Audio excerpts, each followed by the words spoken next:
I never got to play against him, and I'm glad I've never got to play against him because I'll be scratching my head a lot. Start. Saquon. Yes! Don't blow it. Don't blow it. Bench. Derrick Henry. We're good. We're on the same page for real Yeah, today. we're having a good day today. What's up, beautiful people? We back with Air It Out. See, we got some Brandon with us. We got some Mugs with us. Got Justin Pugh back in the stew. We had a little Thanksgiving. What's your go-to Thanksgiving? Come on, What's your go-to? you know what I'm having. Favorite foods? I'm ready. Candy yams, mac and cheese, fried chicken, collard greens, whatever else is on the plate. No turkey. Yeah, I can get the turkey, but you said go to. You're doing how are you doing fried chicken on Thanksgiving? The same way people do green bean casserole and other So it's a side dish. So you're Yeah, the turkey is just there. You know, I get the chicken, and then the turkey is usually the last thing. I mean, all right, either I get to it or I don't. I'm going mac and cheese. I'm with you on that. Shout out to my cousin who made it this year. It was unbelievable. I'm going turkey and ham, a little 1-2 punch, and mashed potatoes with the gravy over all of it. And some good football on TV. Man, you can't beat the football that we had. Now look, some other teams didn't fare so well on that day, but some of the teams that we've been talking about did their thing on Thanksgiving. What we expected them to do, yeah. And we're looking forward to how this season's finishing out. We're going to have some close playoff races. We got some close individual awards coming out. Some people that have been on our show are looking really good right now. Yes. Let's get right into it. Now we're going to go into Start Bench Cut, our favorite segment, and we're going to start the show off with a bang. Who we got? Who we got this week? We're going back to the running backs. Okay. We got Saquon Barkley. Okay. We got Josh Jacobs. Okay. We got Derrick Henry. All running backs that left their former team on their new teams, balling out right now. Their former teams are struggling. Okay. You going first? I'm going first. You're going this first. This is the easy one. I ain't gonna lie. Okay. This might have been the easiest one we've ever done. And Justin, I swear to you. Come on. If you... There's no way we can mess this up. Justin, if anyone I swear at to home you. messes this up, we're coming for you. I already know we're going to be the same. You want to do it at the same time? Yes. Okay. All right. Start. Saquon. Yes! Don't blow it. Don't blow it. Don't blow it. Don't blow it. Bench. Derrick Derrick. Henry. We're good. Okay. We're good. Josh, Cut. love you, buddy, but yeah.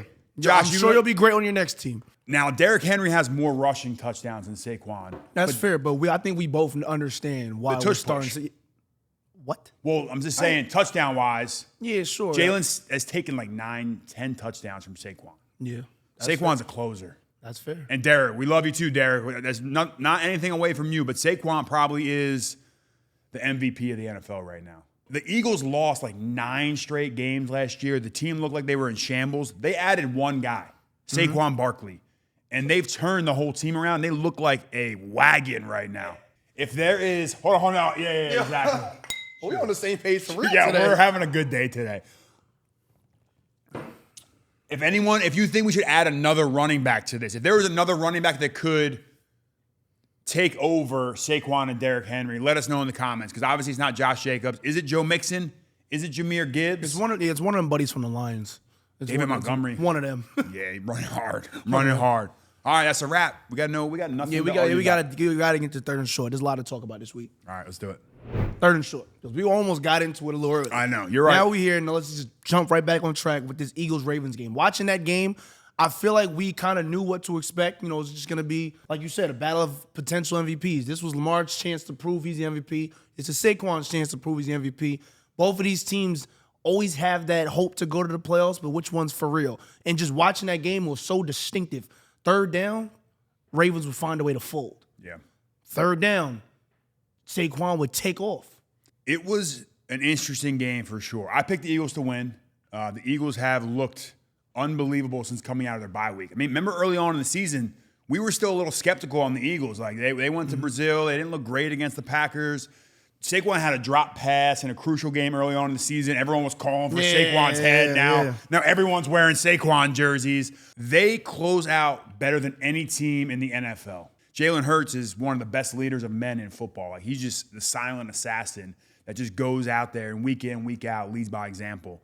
My biggest fear with the Ravens, when you take away their number one move, which is running the ball with Derrick Henry, and you're just putting all the pressure on Lamar, does he have the talent around him to carry the team week in and week out? Because it seems as if Lamar isn't playing an MVP game, the Ravens can't win. Whereas like Mahomes Mahomes go out there and give you subpar football, not subpar, but like not MVP football, and the defense will pick them up. Find out, yes. See, and I'll go for that. And that just seems to be like the Ravens don't have as much talent around Lamar as Jalen Hurts and Saquon have around them in Philly. And I think it was a big eye-opening moment for the Ravens. They're not the bully. The Eagles were the bully, and that's a huge advantage going into the playoffs. Let's jump right into that Cardinals-Vikings game then. It was a field goal fest. I was just waiting for the Cardinals to close the door. Just put their foot down.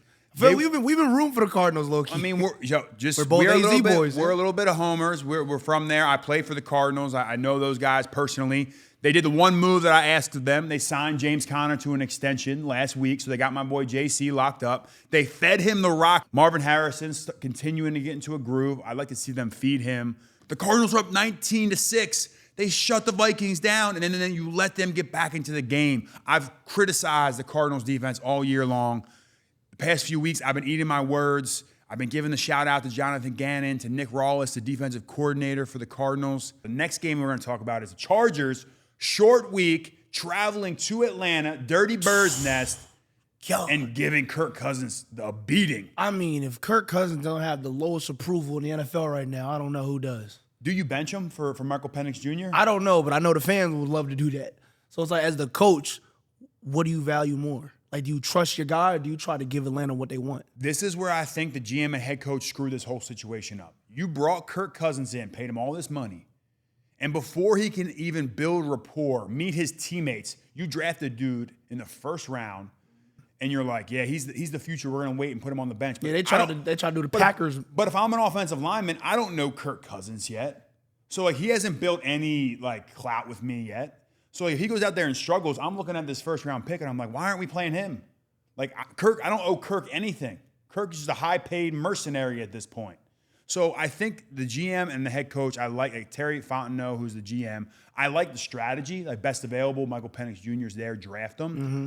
But in Green Bay, you had Aaron Rodgers, who had built up 10 years, 13 years of like trust amongst the organization, and then you bring Jordan Love in. Same with Brett Favre and Aaron Rodgers before him. Kirk Cousins is a nobody in terms of like in the locker room as a man, because they don't know him as a human being yet. So that's where I think the Falcons missed. He throws 4 interceptions. Terrible. Bad interceptions. Like, there's a difference with interceptions. Those were bad interceptions. Awful. Pick 6. Kirk Cousins lost them the game. Back to the Chargers. They win a game in which they didn't bring their A game. They brought enough. But Derwin James has the game-clinching pick. Mm-hmm. They're going to be singing for "He's a Jolly Good Fellow" and like high five. And Harbaugh makes them all high five. Like after every game, he's like, "Hey, everyone high five." So culture matters. Culture is one of the biggest drivers of success in the NFL, because if you love the guys you're playing with, you play harder for them. And that's the difference between winning and losing in the NFL, in my opinion. And the Chargers have it. The Steelers have it. Do the Ravens have it? I think so. Yeah, well, let's ask today's guest. We've been hinting at it during the show. It's finally that time of the episode. We bring on today's guest. Please welcome Baltimore Ravens linebacker Roquan Smith. Roquan, thank you for coming on the show. I was reading your biography. It's all Pro Bowl, won this award, did it all, first-round pick. Thank you for coming on the show. We typically have running backs. It is nice to have a defensive player on for once. Absolutely. Appreciate you guys having me. Excited to be on. Lane Johnson, the right tackle from the Eagles, came out yesterday and gave you some of the best praises, that you're the first linebacker since Luke Kuechly a few years ago that was calling out these formations, that was identifying where the play is going to come from. How has that shifted in your game? Have you always done that since Georgia? But I mean, to hear Lane, who's played for 12 years, say, I've never seen a linebacker do something like that before. What's that feel like to hear? And then how have you morphed that into your game? Oh, no, I appreciate that a lot, and got a lot of respect for Lane. The career he's had, I think one of the best right tackles to ever play the game, and a future Hall of Famer in my eyes from the right tackle position. So that definitely means a lot. And I think it just goes back to my preparation and the coaches giving me the things that I asked for throughout the week, what teams like to do in certain situations, just knowing what are these guys' top plays. And like, at the end of the day, I just think of it from this perspective. offensive coordinators, humans, they're all creatures of habits, and we all have tendencies at the end of the day, regardless if they're small, little, and being able to pay attention to that and being able to like dissect it and knowing how offense is going to try to attack you, and also offense just knowing what they do well in a situation, and you just get little clues like guys give certain things away. Maybe a lineman may be light in his stance, maybe a guy may be just looking out the corner of his eye at something. So just paying attention to little things like that. Oh, the back may be a yard deeper than like what he normally would be, or half yard, like little things like that. I'm always just trying to pay attention to, and if I catch those things, it just allows me to play faster, but also give my guys the heads up too on what's about to happen, so they're not caught off guard by something that could possibly happen out there. So speaking of reacting to what their offense is coming out with, now let's say you're down and you got a quarterback like Trevor Lawrence. Let's talk about this controversial hit. As the play call's coming in, you see Trevor pull it, try to make a play for that first down. What are your thoughts on that hit that he took this past weekend? That's tough. Like you telling the guy, it's tough from the standpoint of like this guy's running and then he slide, and it looks to me that the linebacker had already made up in his mind he was about to lunge off the lunching pad, and he was about to go hit this guy, and then when he lunged, and it's kind of tough. Like I think it just more so depends on the player. Like truth be told, like I don't really a guy's gonna have to. You're gonna have to for sure be down. Like if you're going down after I've already left, I'm like gonna just try to finish the deal because I'm not gonna try to hurt myself by not trying to hurt you. You know what I mean? And not in that regard. But like you never want to see a player go down injured, get knocked out the game or anything like that. But that's a tough call for the linebacker being in that position. Like when the quarterback is running, he got the first down, and then he ends up sliding like that, and he's already made up his mind. He's went off the luncheon pad, so that's tough.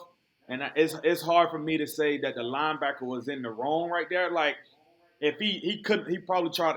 I'm sure he tried. He didn't try to purposely hit him in the head and neck area, but just his angle and just knowing that the guy probably was going to try to truck him or whatever the case may be. So that's tough. That's a tough position to be in. And then I would say as the quarterback, just try to give himself up sooner than that, because I think that's tough personally. So a situation like that, yes, there's a lot of gray area, and there's some speculation going around. But how does that judgment change when it's a guy like Trevor Lawrence versus a guy like Josh Allen running at you, when he realistically really can lower that shoulder and come deliver a hit to you?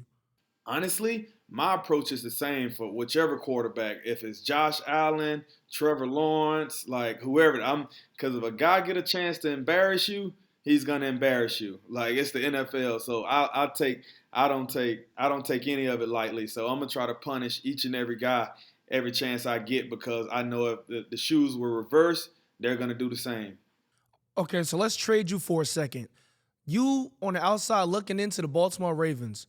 Where do y'all think y'all need to continue to come together to get to that next steps? Because there's a lot of games this year, they came down to a couple plays or one possession game. So what do y'all think is going to take y'all over to the next step heading into the playoffs? Yeah, man, I think that's huge. And like going back to what I said earlier about like we can't beat ourselves, and that I think that's just playing efficient ball, and like something that we've done these last couple weeks. Speaking from a defensive perspective, like the deep ball was killing us early in the year, and being able to hone in on that and like eliminate that and like stopping the run. That's something that the Baltimore Ravens pride ourselves on, like well before I got here, and it'll be that way well after I leave. Just like being able to be like mean, nasty, gritty, like not letting a man run the ball on you, because that's a test to your manhood, in my opinion. So we do that. We stop the run, and you make a team one-dimensional, and it can be very tough for any team to beat you when you make a team one-dimensional, because essentially what you're doing, you knowing exactly what they're going to do. They're going to throw the ball, and then like the offense just keep getting the offense the ball. Like Lamar, he's one of a kind, special talent, and like just keep giving him the ball back. Him, D-Hen, and those guys, Zay on the outside, I think just keep feeding those guys and giving them the ball back and just doing our part. Then the sky's the limit, and just not having self-inflicted wounds in a sense about doing dumb things, penalties, or not doing our assignment, basically not doing your job in a sense, and just keeping it simple. Because if we keep it simple, not beat ourselves, we're a hard team to beat. Yeah, no, I couldn't agree with you more. I was at the first game of the season when you guys played the Chiefs. You're a big toe away from winning that game. I was at the Thursday night football game where you guys beat up on the Bengals and got after them. So I've seen you guys firsthand. I've seen these battles you've had with quarterbacks like Joe Burrow, like Patrick Mahomes, like Jalen Hurts yesterday. As the quarterback of the defense, what's that battle look like between you and Mahomes? Like, are you looking for him for some of those other additional keys? He makes a check. You know some of the words they're saying. How do those battles play out during the game? Man, I love. And who's that the toughest quarterback to go against? I love that stuff, honestly, because it's pretty sweet from a perspective of I enjoy preparing throughout the week. So just being able to so we call it KGB or whatever. So basically, where there's different things teams do, and teams make certain checks, and very similar, in the Eagles game, guys will make certain checks, but I'm writing down all week anyway in my notes, okay, if these guys like to do.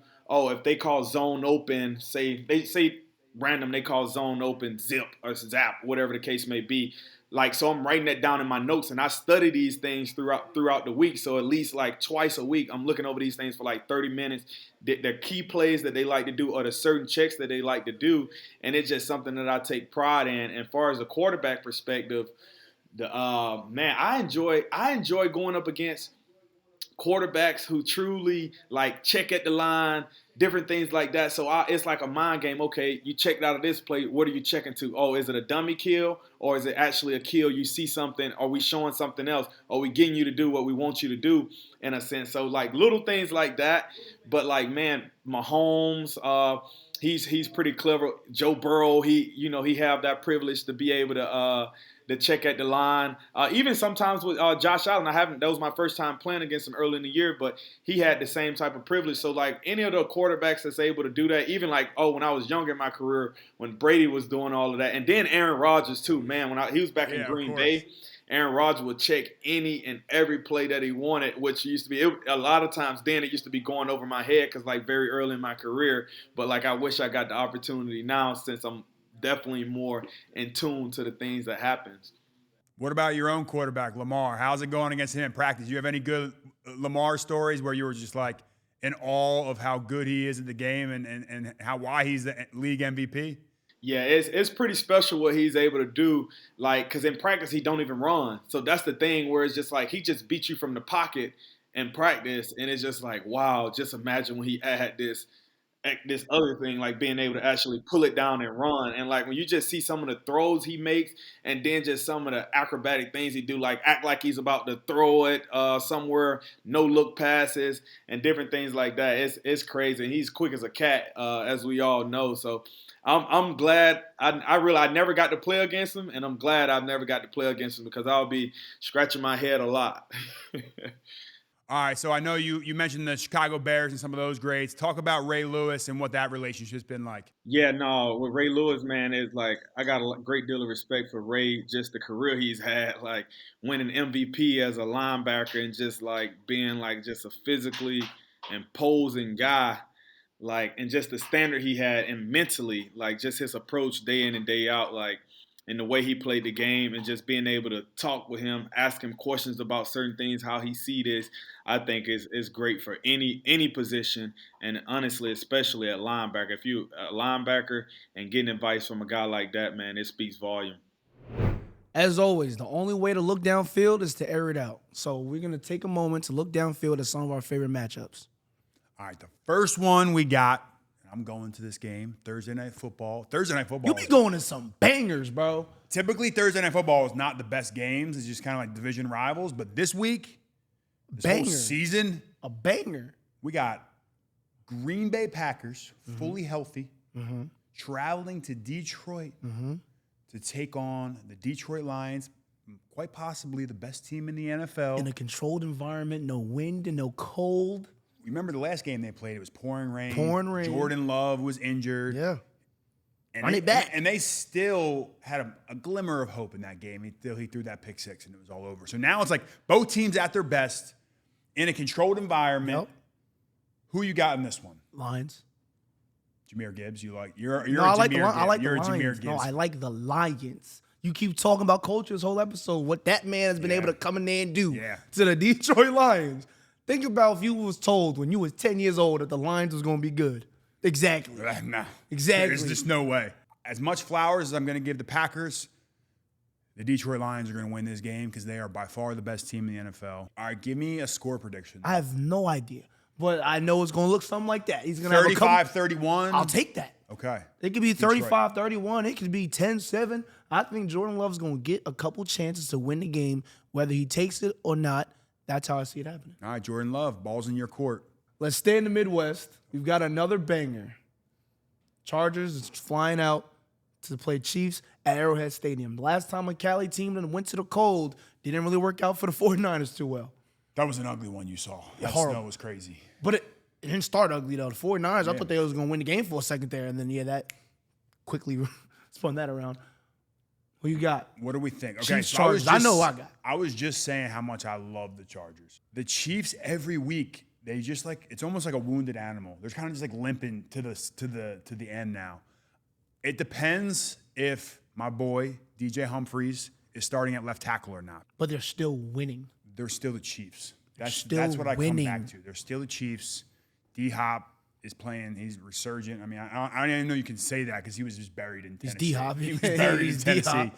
But Checo's back. He's healthy. I think Hunt might play in this game, DJ Humphries, left tackle. The defense has been phenomenal.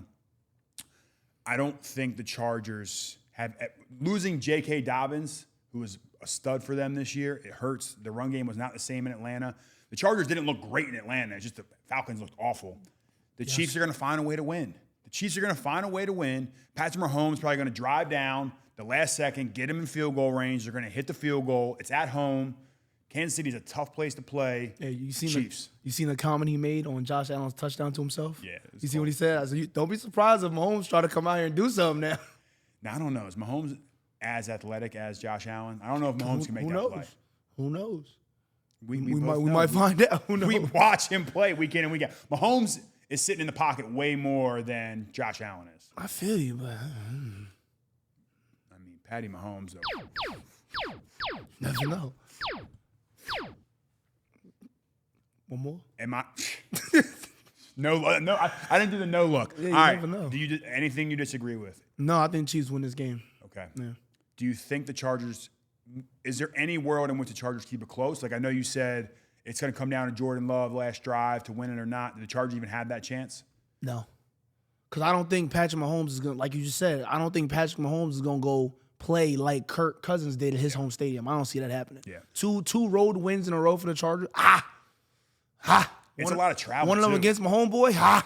Short week to Atlanta, off to Thanksgiving, back to LA, back to Kansas City in the snow. Against my homeboy. The last game we're going to go back to is another Thursday night football game that I've been to. It was my favorite game of all time. You said Cleveland's your favorite city? Mm-hmm. Cleveland won me over. Cleveland is unbelievable. Mm-hmm. You feel like you're going back in time a little bit because there's like industrial buildings and smokestacks and like you feel like you're going back in time. Cleveland rocks. I love Cleveland. Cleveland, we love you. The dog pound was crazy. I see why LeBron was there for so long, man. I like Cleveland. That's another story for another day. I like Cleveland. Pittsburgh got beat in Cleveland a couple weeks ago. Short memory. They just beat up on the Bengals. The Browns are going to Pittsburgh to take on Russell Wilson, who just had like 7,000 yards passing in a game. I had to 4 times look at my phone to be like, did he really do that?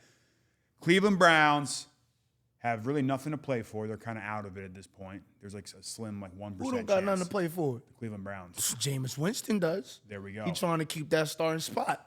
And Jameis Winston gonna go down there with a pre-written down speech, eyes all bugged open. He gonna get him one. He gonna get him one. You think the Browns are going to do it He again? gonna get him one, yes. All right, so you heard it here first. Jameis Winston. Give me Jameis' stat line for the game. MVP. You want to keep throwing around MVP. You give Jameis Winston a full season right now. MVP. All right, y'all boys. Y'all know what time it is. The end of the episode. This is why I ask you to like the video. Say something down in the comments. Tell us what you like, what you didn't like, what we could do better. Share the video with your friends. Let us know what our takes, if you like them, if you hate them. Pew. If you hate them, don't let us know. No. We got to know. All right, fine. Tell us what you like, they're probably what gonna you hate his dislike. My favorite part of the show today, too, was Roquan's, he's the Picasso of linebackers. This guy does it all. I've never heard someone talk about linebacker play like he did. So that was super nice to hear. I typically am an offensive guy. I lean a little bit offense, so it's nice to have a defense perspective on the show. What about you? I know I didn't ask. I know you're gonna get mad if I don't ask you. What was your favorite part of the show today? The Cubs. The mugs. Shout out to y'all. Keep liking, keep subscribing. We're going to keep getting new little merch for us. We might add something in new next week. You never know. Yeah, we're not even going to tell you what it is. You just let us know down in the comments what you notice. Deuces.